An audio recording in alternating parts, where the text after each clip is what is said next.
जिसे यीशु मसीह ने सिखाया। इसका अर्थ बहुत गहरा और प्रतीकात्मक है। दृष्टांत का सरल अर्थ राजा और उसका पुत्र राजा, परमेश्वर पुत्र यीशु मसीह है। परमेश्वर ने अपने पुत्र के लिए ब्याह का भोज तैयार किया। यह स्वर्ग के राज्य और उद्धार का प्रतीक है। टाओ, पहले बुलाए गए लोग नेवताहारी, ये वे लोग हैं जिन्हें पहले परमेश्वर का बुलावा मिला, विशेषकर उस समय के धार्मिक लोग।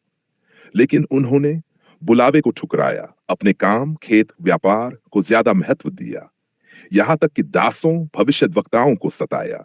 इसका मतलब परमेश्वर के बुलावे को अनदेखा करना और सांसारिक बातों में खो जाना। राजा का न्याय, पद 7 राजा का क्रोध और दंड दिखाता है कि परमेश्वर न्यायी है। जो उसके बुलावे को ठुकराते हैं वे परिणाम भुगतते हैं। सैर, सबको बुलावा, अब राजा सबको बुलाता है, अच्छे और बुरे दोनों। इसका अर्थ अब परमेश्वर का निमंत्रण हर किसी के लिए खुला है, चाहे वह कोई भी हो। बिना विवाह वस्त्र वाला मनुष्य, वह व्यक्ति जो बिना विवाह का वस्त्र पहने आया, बाहर निकाल दिया गया।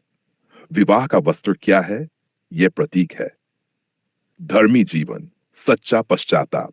परमेश्वर के सामने शुद्ध हृदय। सिर्फ बुलावा स्वीकार करना काफी नहीं है, जीवन में परिवर्तन भी जरूरी है। मुख्य सीख, परमेश्वर हर किसी को बुलाता है। बुलावे को हल्के में नहीं लेना चाहिए। केवल नाम के लिए नहीं, बल्कि सच्चे मन से चलना जरूरी है।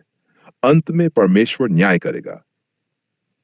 अगर आप चाहें तो मैं आगे के पद मत्ती स्तुर्चु का अर्थ भी समझा सकता हूं, जहां इस दृष्टांत का निष्कर्ष दिया गया है।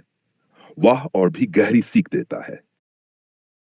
देमुस के बीच बहुत गहरी आत्मिक बातचीत होती है।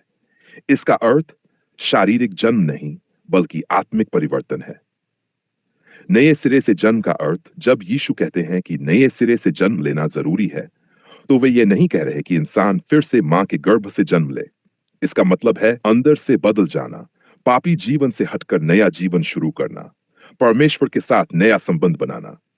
यहां जल और आत्मा से जन्म, यहां जल और आत्मा का गहरा अर्थ है। जल शुद्धता, मन का बदलना। आत्मा, पवित्र आत्मा का कार्य जो मनुष्य के दिल को नया बनाता है। यानी केवल बाहरी धर्म या कर्म काफी नहीं है, अंदर से परमेश्वर की आत्मा द्वारा बदलना जरूरी है।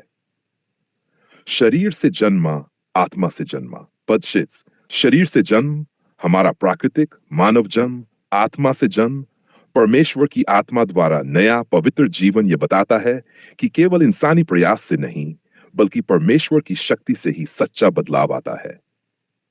सरल शब्दों में यीशु ये सिखा रहे हैं कि ओपन कोट, परमेश्वर के राज्य में प्रवेश करने के लिए सिर्फ जन्म लेना या धार्मिक होना काफी नहीं है, बल्कि दिल और जीवन का पूरी तरह नया होना जरूरी है। Close quote. अगर आप चाहें तो मैं आपको यह भी समझा सकता हूं कि आज के जीवन में नया जन्म कैसे अनुभव किया जाता है।